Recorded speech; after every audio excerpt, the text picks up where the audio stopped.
Selamat pagi Bapak, Ibu, dan saudara-saudara sekalian. Mari kita siapkan hati kita untuk mendengarkan firman Tuhan. Mari kita berdoa. Selamat pagi Bapa di surga, selamat pagi Tuhan Yesus. Terima kasih Roh Kudus untuk penyertaan-Mu sepanjang malam hingga pagi hari ini. Kami bersyukur untuk hari yang luar biasa.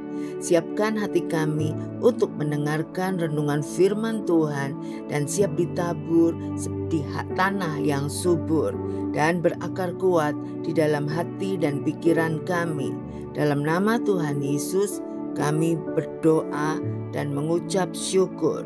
Amin. Tema kita pagi ini, kerja adalah bakti, diambil dari 1 Korintus 10 ayat 27 sampai 33. Kalau kamu diundang makan oleh seorang yang tidak percaya dan undangan itu kamu terima, makanlah apa saja yang dihidangkan kepadamu tanpa mengadakan pemeriksaan karena keberatan hati nurani. Tetapi kalau seorang berkata kepadamu, itu persembahan berhala, janganlah engkau memakannya, oleh karena dia yang mengatakan hal itu kepadamu karena keberatan hati nurani. Yang aku maksudkan dengan keberatan bukanlah keberatan hati nuranimu sendiri, tetapi keberatan hati nurani orang lain itu. Mungkin ada orang yang berkata, mengapa kebebasanku harus ditentukan oleh keberatan hati nurani orang lain? Kalau aku mengucap syukur atas apa yang aku turut memakannya, mengapa orang berkata jahat tentang aku karena makanan yang atasnya aku mengucap syukur? Aku menjawab, jika engkau makan atau jika engkau minum atau jika engkau melakukan sesuatu yang lain, lakukanlah semuanya itu untuk kemuliaan Allah. Janganlah kamu menimbulkan syak dalam hati orang, baik orang Yahudi atau orang Yunani maupun jemaat Allah. Sama seperti aku juga berusaha menyenangkan hati semua orang dalam segala hal, bukan untuk kepentingan diriku, tetapi untuk kepentingan orang banyak, supaya mereka beroleh selamat. Bill Wallace tiba di rumah sakit Stout Memorial, Cina Selatan, saat sedang terjadi peperangan antara provinsi Guangxi melawan pemerintah Chiang Kai-shek. Di saat banyak misionaris meninggalkan daerah itu, Wallace memilih tetap tinggal di sana. Ia melakukan operasi dan berkeliling bersaksi tentang Kristus. Ketika perang antara Jepang dan Cina meledak, Wallace juga tetap tinggal di sana.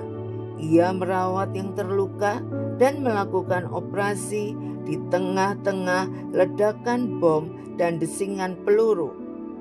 Saat temannya bertanya tentang keputusannya itu, ia menjawab, "Aku yakin Tuhan menginginkanku menjadi misionaris medis."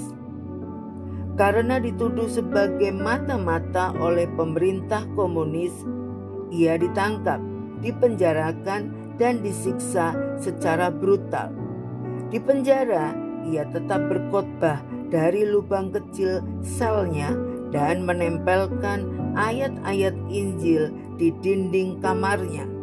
Ia meninggal akibat siksaan berat yang dialaminya. Mayatnya ditempatkan di peti kayu yang murah dan di atas nisannya tertulis, "Bagiku hidup adalah Kristus." Kerja adalah bakti. Entah apapun pekerjaan kita, dari sekian banyaknya profesi, kita harus selalu melihatnya sebagai pelayanan kepada Allah. Kita harus menggunakan pekerjaan kita untuk melayani kebutuhan-kebutuhan manusia dan membantu mereka memenuhi tujuan-tujuan Allah dalam hidup mereka. Seperti ungkapan Bill Wallace, sekecil apapun pekerjaan kita, baik secara langsung atau tidak, harus mendukung terrealisasinya tujuan Allah dengan umat manusia, meski ada risiko yang harus ditanggung. Satu-satunya jalan untuk memperoleh kepuasan diri dalam pekerjaan adalah menemukan diri sendiri dalam pelayanan terhadap orang lain. Mari kita berdoa. Terima kasih Tuhan Yesus untuk kebenaran firman-Mu pada pagi hari ini. Tuhan, biarlah kami belajar apapun yang kami lakukan, sekecil apapun yang kami lakukan, kami mau melakukannya untuk Tuhan. Kami mau menjadi berkat bagi sesama, sehingga kami selalu memuliakan nama Tuhan dan orang-orang di sekitar kami bisa mengenal Kristus melalui kehidupan kami. Terima kasih Tuhan Yesus untuk anugerah-Mu. Dalam nama Tuhan Yesus kami berdoa dan mengucap syukur. Haleluya. Amin. Tuhan Yesus memberkati.